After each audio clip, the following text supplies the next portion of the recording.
Dari situ baru dia lanjut terus kayak sampai kelas 3 kayak loh kok malah kecanduan film nih gitu jadinya. Apa yang membuat kakak ngatain suatu film tuh gagal gitu kan? Banyak yang bilang gini, kru film itu tukang sulap. Hello global people, welcome back to G-Pod, let's bring it on. Hey global people, kalian notice nggak sama antusiasme orang-orang sama film-film itu sekarang makin tinggi loh. Apalagi sekarang banyak kali nih munculnya film-film yang dari segi visualnya itu keren dan jalur ceritanya juga wah banget, kayak Avatar, terus ada Interstellar, ada Inception, ada juga dari Indonesia yaitu Pengabdi Setan. Pokoknya banyak lagi dah. Apalagi sekarang anak-anak SMA, SMK itu sekarang udah nggak asing lah dengan namanya short movie. Dari kesuksesan film-film yang tadi, pasti ada orang-orang di dalam tim produksi itu yang nggak kalah hebatnya untuk bisa menciptakan film-film kayak tadi. Nah, kalau people, sekarang karena kita mau bahas tentang film-film, tentang dunia perfilman, pastinya aku nggak makan ngomong sendiri toh. Aku juga programmer kan. Makanya kita akan mengundang guest star yang memang sudah profesional dan sudah ahli pada bidangnya, bidang industri perfilman gitu. Jadi kita sekarang menyambut, langsung aja kita sambut Kak. Halo Kak Nadi Kak, apa kabar? Ya. Tidak sinkron. Iya man.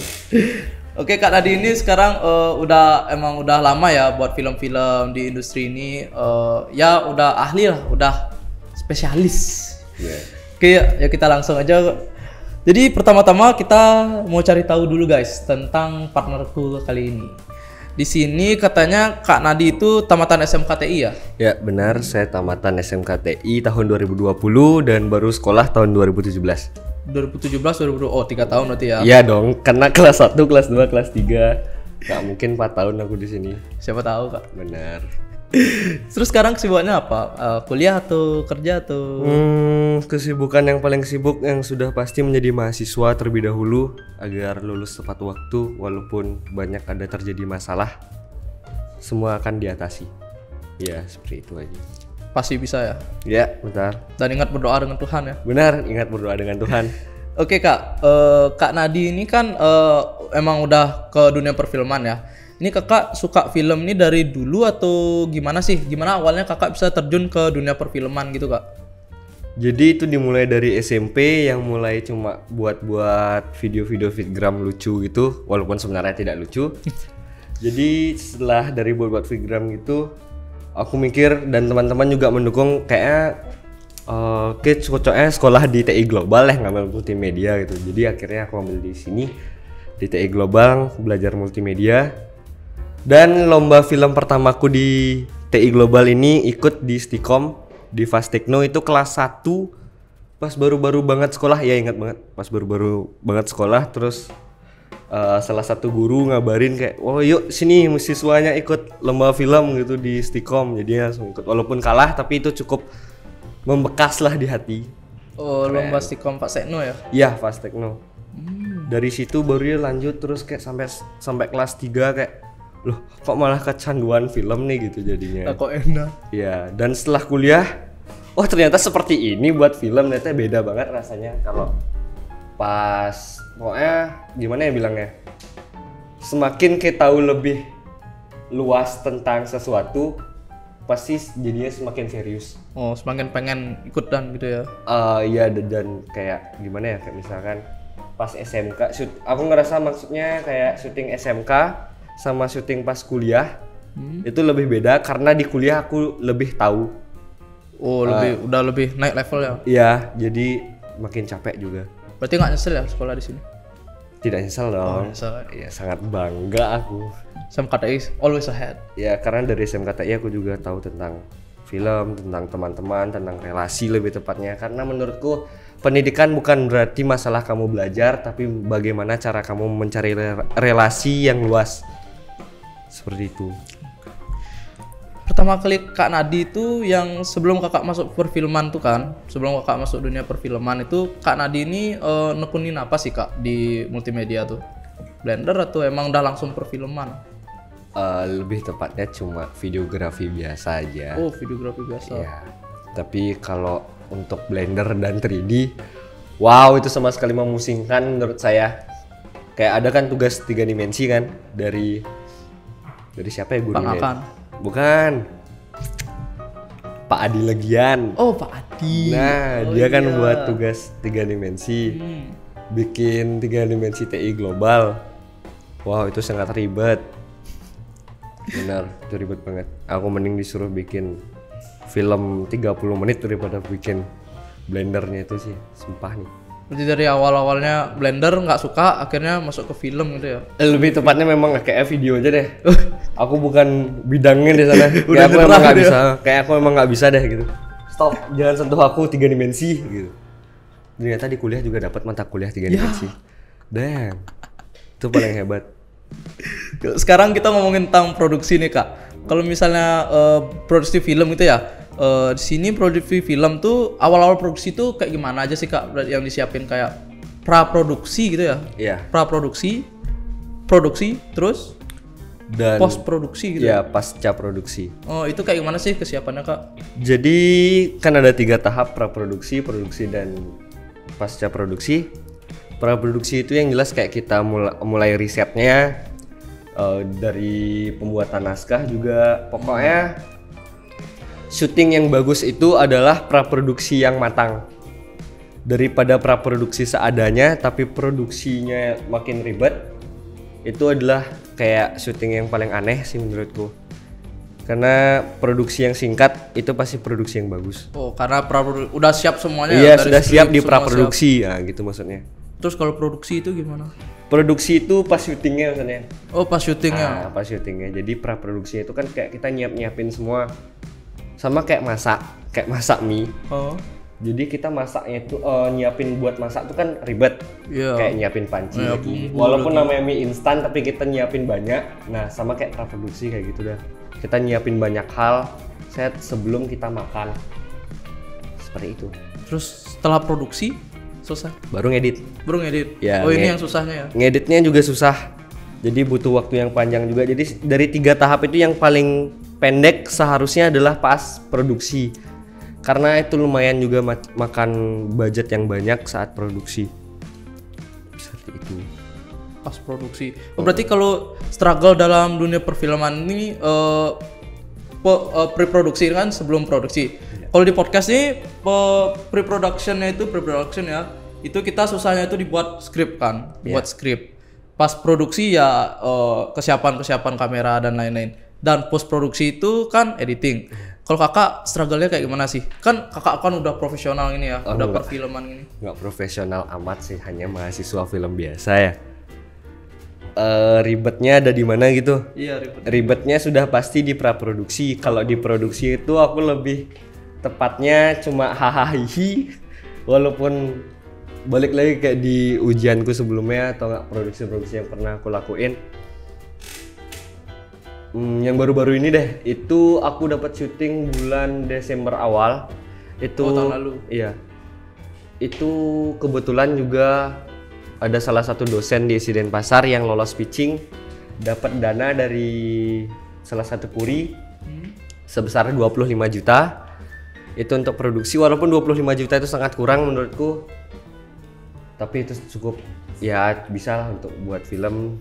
Dan yang paling ribet itu di sana di bagian praproduksinya pasti. Di mana-mana pasti praproduksinya. Oh, buat ide skripnya. Iya, karena kita buat skripnya, terus kayak lagi brainstorming, lagi ngobrol ke teman-teman, gimana nih apa yang kurang kayaknya. Terus nyiapin kita mau pakai kamera apa lagi kayak gitu, kita mau pakai kamera apa. Terus kita ada namanya Reki juga ke lokasi. Reki itu kayak kita cek lokasinya. Oh, survei gitu ya? Iya, survei. Oh, survei. Nah, selain balik lagi pas pembuatan skrip. Skrip itu kan pasti ada based on story-nya. Iya. Maksudnya based on location-nya juga, kayak ini ceritanya itu di desa apa. Misalkan di desa Karangasem gitu. Jadi kita harus tahu bagaimana gaya hidup di Karangasem, bagaimana logat Karangasem, bagaimana tingkah laku orang Karangasem biar sama. Karena biar nggak melenceng aja gitu masa. Tahu nggak orang film yang sok-sok ngomong Om Santi-Santi itu setelah iya, nelpon. iya. Nah, itu kurangnya riset. Itu kurangnya riset kayak Berarti gitu. biar realistik gitu ya. Iya, biar nggak aneh aja masa iya habis nelpon Om Santi-Santi. Om Santi-Santi. Itu maksudnya. Berarti kalau udah pre-productionnya siap, produksi kan tinggal gas-gas, Iya, tancap gas tinggal gitu ya. Tinggal gas-gas aja. Sama juga di produksi juga kita pasti nyiapin pas praproduksi namanya shortlist. Jadi biar pas di lokasi kita tahu kita ngambil gambar apa aja setelah itu. Ya, kayak gitu ya. Shortlist. Terus pas setelah produksi, post production itu kalian nggak ada struggle ya? Kalau kita ini struggle besar nih. Iya di editing pasti banyak ada struggle-nya, banyak tapi itu struggle-nya. dirasakan oleh editor saja. Nggak sih semua sih lebih tepatnya. Kayak sutradara juga ikut mikir, aduh ini enaknya diapain ya kalau misalkan ada problem. Oh ini ternyata kurang pas di editing kayak gitu maksudnya. Ya sutradara juga harus punya plan B dadakan sih. Ya itu menurutku. Berarti nggak terlalu susah ya? Susah juga, Susah tapi juga, lebih oh. kayak lebih susah di praproduksi daripada di post production gitu. Susah pre-produksi daripada post production. Masuk akal sih Kak. Kita skrip aja itu buatnya berapa tuh ya? Oh, revisi sih banyak revisi berarti ya. Moto kita tuh ada apa aja moto kita tim kreatif, moto kita apa aja? Iya, revisi adalah jalan menuju kesuksesan. Revisi adalah jalan menuju kesuksesan. Benar. Semakin banyak revisi semakin sukses. Ya. Semoga. Oke, berarti karena ini kakak kan buat film ya. Udah banyak sih kan? Banyak kan? Dikit sih sebenarnya cuma 4. Oh, cuma 4. Ya, tapi kan itu udah lebih dari 1. Banyak. Benar. Ini kakak kan emang udah banyak ide-idenya. Terus kalau anak MM nih, misalnya anak MM kalau misalnya di spend tuh pasti mau syuting apa gitu kan? Karena emang ikut lomba short movie.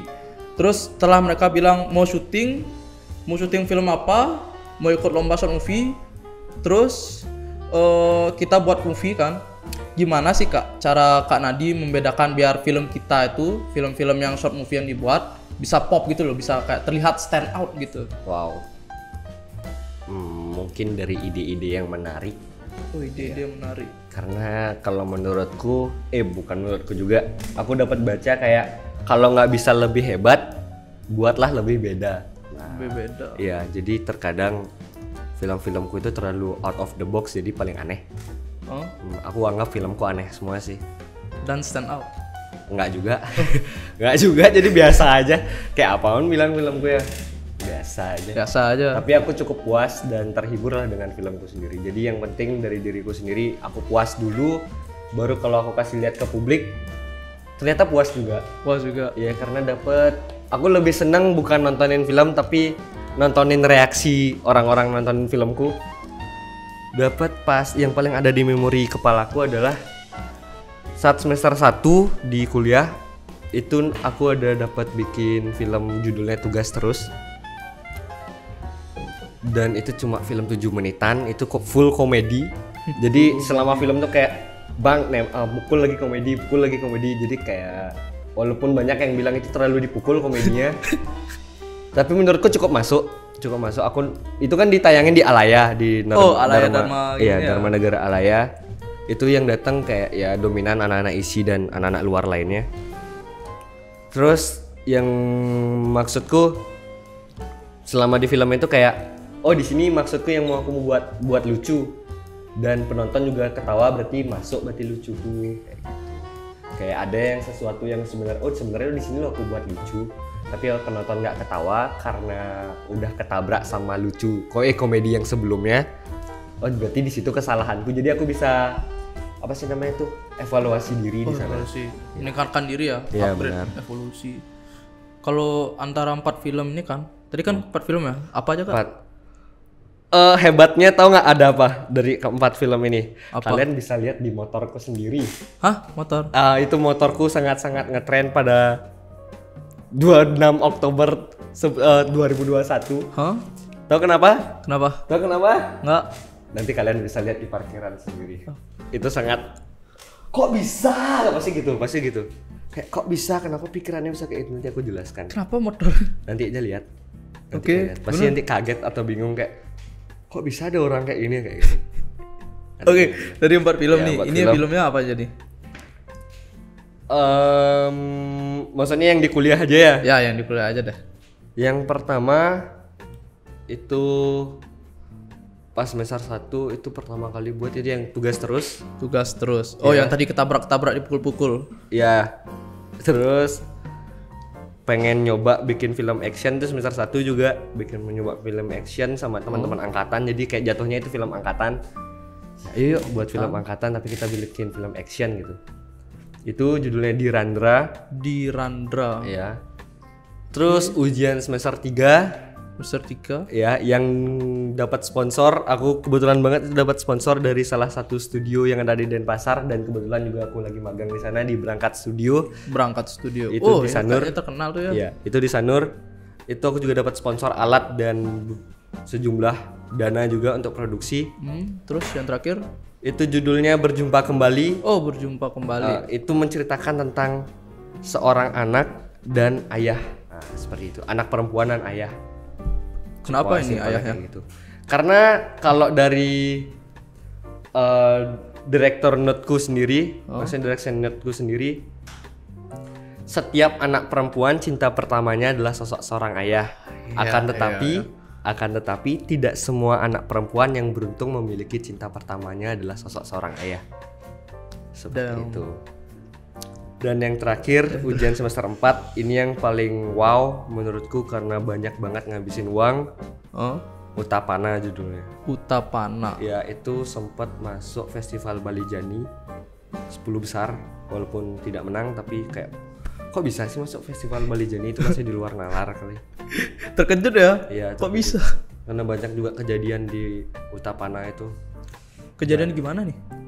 Banyak sekali.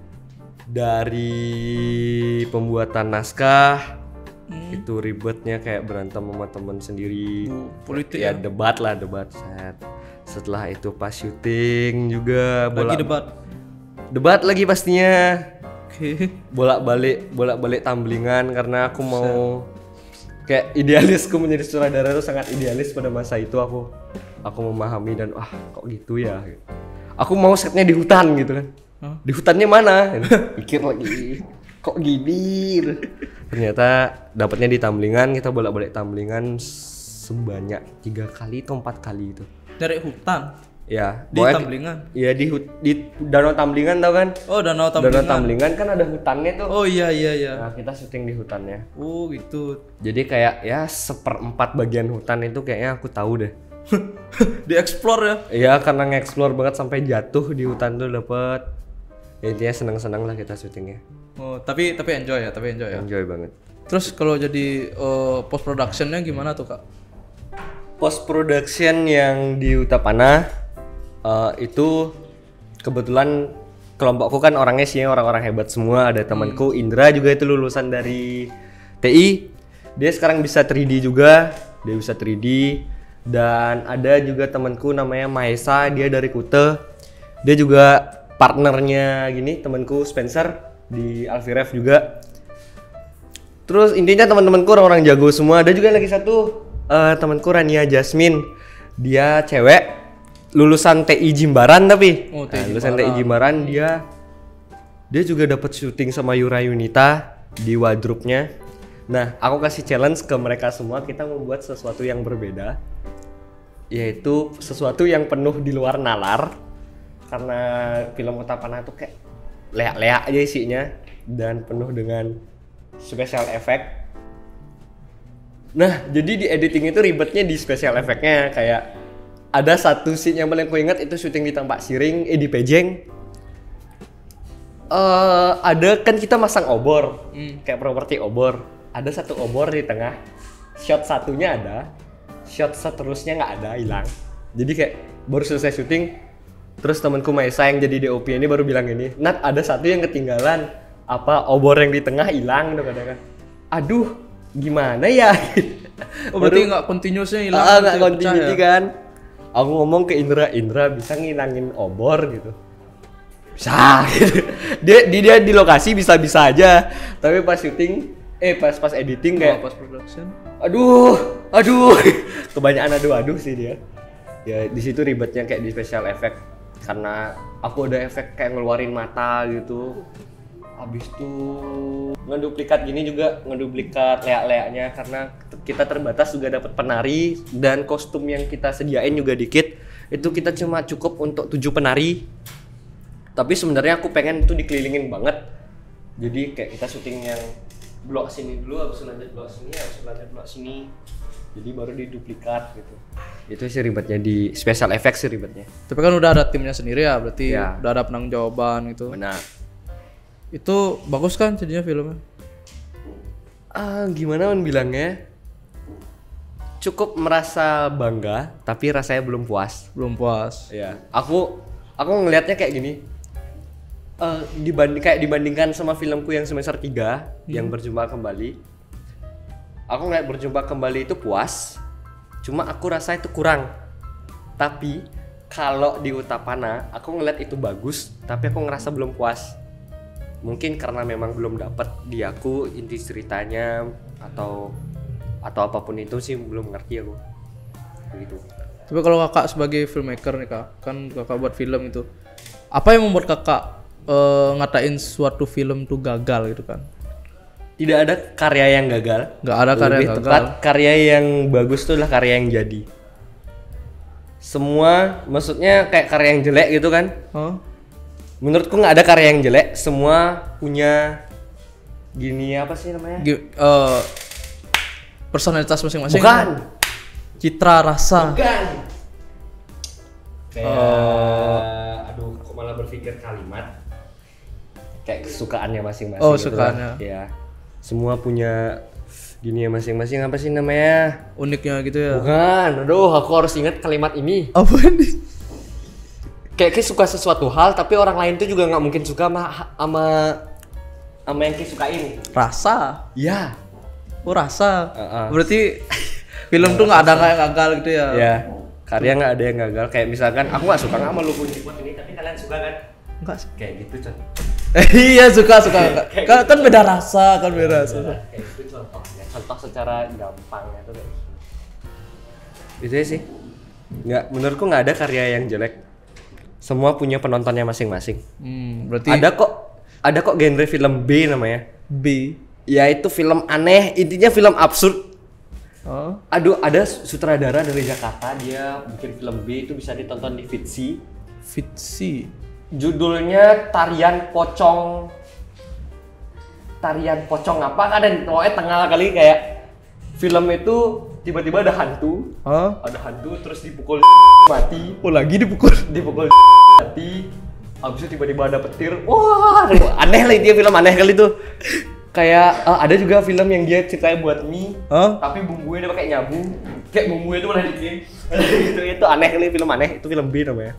Tapi ada kok orang yang nonton film B. Kayak orang-orang yang nggak pengen nonton film yang berpikir. Karena di mana-mana kan film tuh kayak berpikir, ada kayak rata-rata film-film festival tuh film-film mikir sih menurutku. Jadi untuk orang-orang yang memang pengen nonton film yang menghibur maksudnya. Oh, menghibur. Silahkan nonton film B. Tapi tetap sih aneh tuh. Tapi terhibur, gimana bilangnya? Aneh tapi lucu, kayak gitu. Oh, komedi ya. Absurd. Kayak tadi dipukul-pukul. Ya, Tabrak. itu cukup drama tapi absurd. Kayak ada yang film mesan pocong mesannya online. Kayak gitu dah. Kayak genre B gitu ya. Iya, aneh. Ya tapi kan berarti nggak ada yang gagal, itu rasa kita aja yang nggak suka gitu ya. Kayak saya nggak suka vanilla, bukan berarti vanilla itu jelek, tapi kita aja yang nggak suka gitu ya. Benar.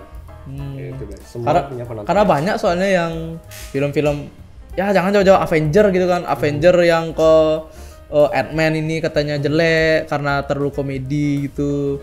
Tapi ada yang juga yang suka, berarti kan salah rasa aja berarti. Bener. Gitu ya. Ya. Semua punya ratingnya masing-masing. Di YouTube juga ada like dan dislike. Ah iya ya bener Gitu juga. Di YouTube juga ada like dan dislike. Oh, membuka pikiran. Benar.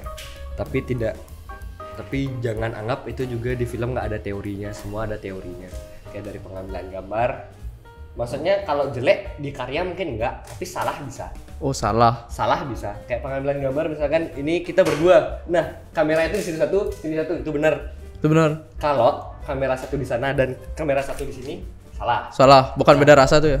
Bukan, karena di pengambilan gambar tuh ada namanya teori 180 derajat. 90 derajat. 100, kan kita kalau lingkaran tuh udah 360. Oh, ini setengahnya. Nah, ini setengahnya. Karena kalau kamera di sini, set nyorotnya ke kiri kan. Ya. King ngobrolnya berarti di kamera itu hadap ke kiri. Ya. Ya. Kalau ditaruh lagi kameraku di sana, itu sama aja juga aku ngadepnya ke kiri. Jadi nanti kalau di frame, kita ngomongnya kayak gini. Jadi sama-sama ngeliat ke kiri, bukannya hadap-hadapan kayak gitu. Begitu ceritanya. Mengerti, paham maksudku? Berarti ini bukan genre B ini ya? Bukan. Oh, bukan. Bukan, emang salah aja Emang pengambilan salah. gambarnya. Emang salah aja sih gitu. Ya, tapi kan berarti perlu belajar lagi berarti ya. Perlu belajar lagi. Sama kayak ada yang nggak logika. Sama yang kayak nelpon Om Santi itu. Oh, Santi. Itu Itu salah salah. namanya. Oh, bukan beda rasa. Bukan beda rasa dan bukan genrenya, emang salah. Tapi kan dari apa VFX, visual effect-nya. Visual effect. Tapi kalau sound effects-nya kan film-film itu kan katanya sound effects tuh lebih penting dari visual effects gitu kan. Gimana menurut kakak tuh? Karena kalau ya visualnya oke aja nih, ya good job. Tapi kalau soundnya itu kayak buruk gitu, kerca tuh katanya banyak orang yang gak suka gitu. Ya karena balik lagi film itu adalah audio visual. Kita nggak cuma nonton, tapi kita juga dengar. Kayak gitu. Itu simpelnya. Kita nggak cuma nonton, kita juga dengar nih. Makanya di film-film sekarang itu ada namanya audio surround. Jadi surround sound gitu ya. Jadi misalkan ini frame nih. Set frame-nya di tengah tapi yang ngobrol di sana. Audio di kanannya dah. Oh iya. Kayak gitu. Misalkan ada yang lari, muter dah gini audionya. Makanya gitu, ada teknologi audio surround sekarang. Tapi kalau film yang besar kayak film yang kecil nih, kayak short movie itu prioritasin tuh. Tetap semua diprioritaskan. Balik lagi karena kita audio visual, kita nggak cuma nonton, kita juga dengar, dan kita nggak cuma dengar, kita juga nonton. Kamera dan audio itu sangat-sangat penting keduanya. Saling nyatu berarti ya? Iya, saling nyatu. Kalau misalnya visual oke, sound effects jelek, ya percuma juga. Salah berarti ya? Iya. Kalau visual jelek, soundnya bagus, percuma juga ya. Iya. Berarti harus cari finding balance gitu ya? Ya harus sama-sama bagus. Nggak ada yang namanya kayak kurang kedua-duanya. Gitu sih. Cukup sih ilmunya. Nah. Kita kak pindah sedikit ya. Ini ngomong-ngomong nih kak, kan kakak pernah ikut jadi kru Ikut jadi kru artistik di Wonderland Indonesia 2 tuh ya. Itu cukup ngehits ya videonya. Kok kakak bisa ikut produksi filmnya? Itu sebenarnya cuma jalan takdir Tuhan saja. Jalan takdir doang. Ya kayak tiba-tiba sebenarnya cara bertahan hidup di luaran, maksudnya di luar, di isi Denpasar lebih tepatnya. Itu memang kita sama sekali nggak disuapin sama kampus, sama juga kayak di sekolah ini. Kita sama sekali nggak disuapin langsung kan sama sekolah, tapi kita dikasih jalan sama sekolah. Kayak ayo loh ini ada lomba ini itu misalkan ya, kayak kita dikasih jalan, sama juga kayak di isi Denpasar. Maksudnya udah luas gitu. Kita harus nyari jalannya sendiri. Maksudnya secara mandiri lah kita nyari jalannya masing-masing. Jadi kita nyari relasi gitu. Nah kebetulan aku sama seniorku ini cukup dekat. Kayak dia juga sering ngajak aku juga sering main sama dia. Nah tiba-tiba di chatting, di sini ada kekurangan satu kru artistik di Wonderland, ada yang mau ikut, jadi aku langsung join gitu doang. Singkat ceritanya. Kalau Wonderland Indonesia tuh itu berarti lomba ya? Kayaknya sih setauku kalau menurutku sendiri Wonderland itu memang mahakarya dari sineas muda untuk Indonesia sih menurutku. Budgetnya besar berarti ya? Iya, karena yang pernah aku dengar itu ada setting di aula. Kok aula sih namanya? Ballroom di BNDCC itu di Nusa Dua. Tahu nggak set yang panggung tuh? Set mana tuh? Set panggung ada LCD layar gede kali banyak. Oh iya gitu tuh. Ya pernah lihat.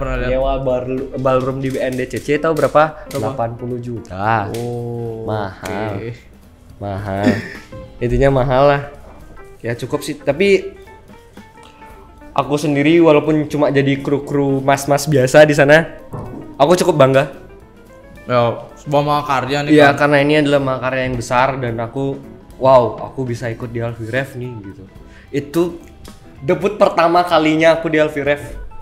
Ya, debut pertama kalinya aku. Di artis kan kakak jadi artistik kru ini kan. Artistik. Itu ngapain aja sih? Artistik ya, penata artistik. Jadi Oh, kayak tak. ngurusin bagaimana properti yang ada. Kayak pas di ingat nggak Wonderland yang scene-nya kebakaran? Kebakaran. Oh. Scene kebakaran pokoknya ada. Oh. Nah itu kita prepare dari tim artistik dari jam siang, bikin rumah. Pokoknya itu masih syuting. Sebelumnya itu kayak kita bagi-bagi tim, beberapa orang standby di lokasi yang sebelumnya, dan beberapa orang yang lebih banyak lagi itu langsung set di lapangan karena mau bikin adegan kebakaran. Nah itu beli bensin berapa banyak, ada 10 liter kayak Biar beli kebakar bensin. gitu ya? Sama bikin rumah tuh kayak ribet banget. Itu sih. Berarti besar ya Ya tanggung benar. jawabnya. Oh, kalau menurut kakak, ini kan kakak ikut Wonderland yang produksinya besar gitu kan, productionnya. Menurut kakak gimana? Apa bedanya dari produksi yang besar nih sama produksi film-film kakak yang lainnya?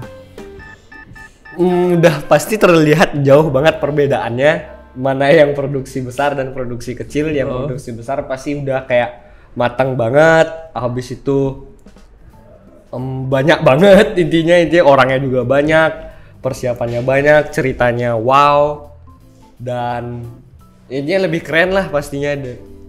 Vibe syutingnya juga pasti beda, kayak lebih tertekan yang besar nih. Oh, profesional gitu ya? Ya karena profesionalitas juga. Karena di industri film itu kayak kalau orang-orang bilang gini sih, berat sih maksudnya. Jadi mentalmu itu dijaga banget, kayak dikasih bahasa hewan pun harus siap menerimanya. Dari direktur atasan gitu ya? Iya, dari manapun itu. Aku juga udah sering kena pas, udah kena pas, udah pernah.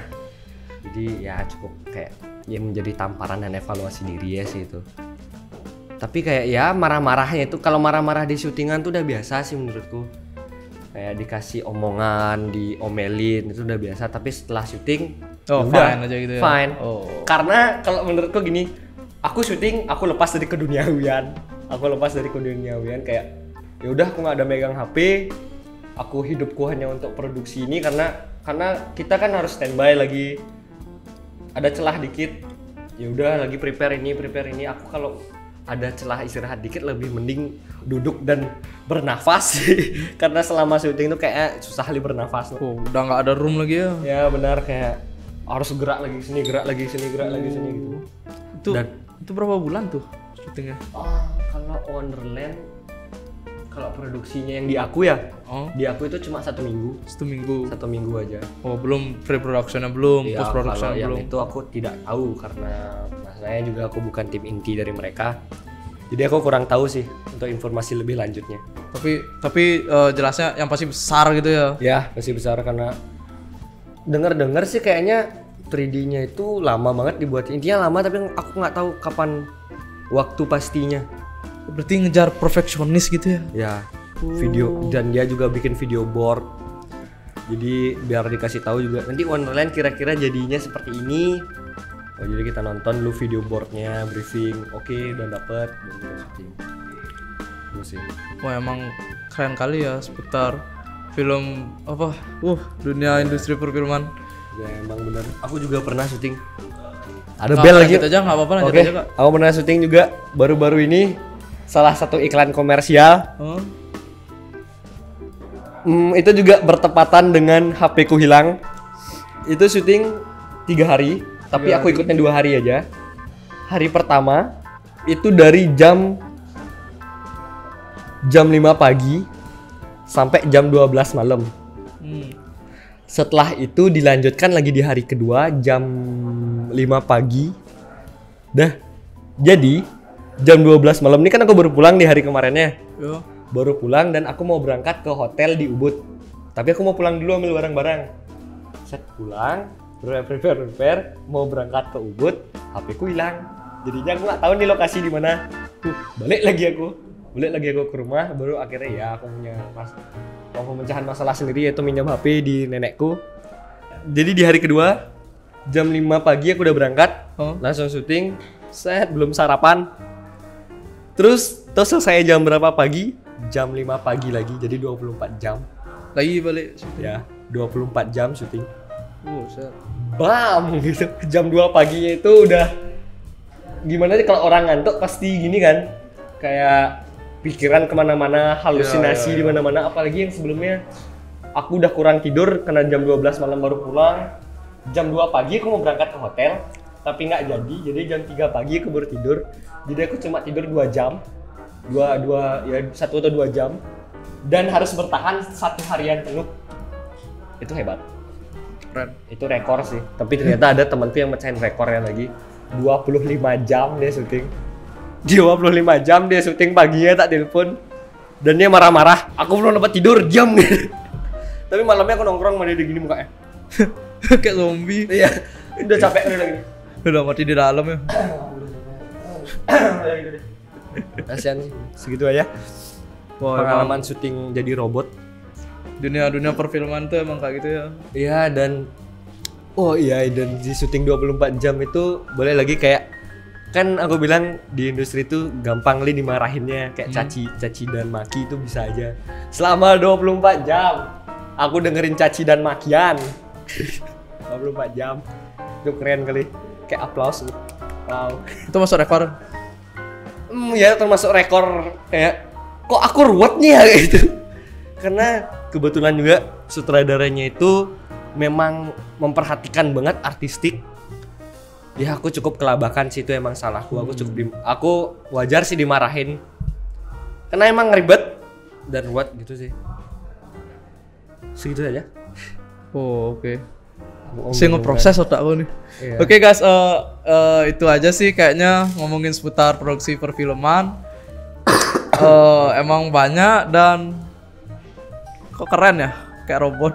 Ya, banyak yang bilang gini, kru film itu tukang sulap, apalagi artistik. Karena selama aku syuting rata-rata H-1 baru nyari barang. Jadi harus ada ini. Oke, ping ada kayak gitu. Tukang sulap terus dibilang robot. Ya gitu sih kalau di industri. Nggak jauh beda kayak di Cipot. Tapi kalau gini deh, sebelum closing ya. Aduh, aku sama kayak temenmu nih mati di dalam. Ada nggak Kak Nadi ada nggak golden words? 3 golden words. Tiga golden words atau 3 kata? Gimana 3 nih? golden words. Ya boleh dah kayak gimana dah, pokoknya golden words buat para pemirsa Global People di Bagi. Oke, untuk global people. Iya. Untuk global people, maaf saya nyenggol. Global people. Selamat, semangat dan sukses untuk kalian semua. Iya? Oh, selamat, semangat dan sukses. Itulah 3S. 3S pedoman hidup. Bukan senyum sapa-sapaan bukan ya? Bukan, itu beda lagi. Oh, itu beda lagi. Itu beda lagi. 3S, selamat, semangat dan sukses. Kalau 5S, salam, sapa, senyum, sopan dan santun. Oke. Nah, Itu 5 ya. Masih ingat aku. Oke guys, kayaknya gitu aja sih kita ngomong tentang perfilman. Memang dunia perfilman itu penuh dengan pressure, deadline, dan kompleksitasnya juga tinggi. Apalagi tentang dari segi human resource-nya ya. Aku juga terima kasih Kak sudah mau datang ya. Terima kasih banyak Kak. Oke. Makasih juga Kak Nadi udah ngomong-ngomong berbincang-bincang tentang dunia perfilman. Saya terima kasih. Jangan lupa juga follow IG kita di @globalitypodcast dan subscribe juga ke YouTube kita di Globality TV. See you on the next video. G-Pod, let's bring it on.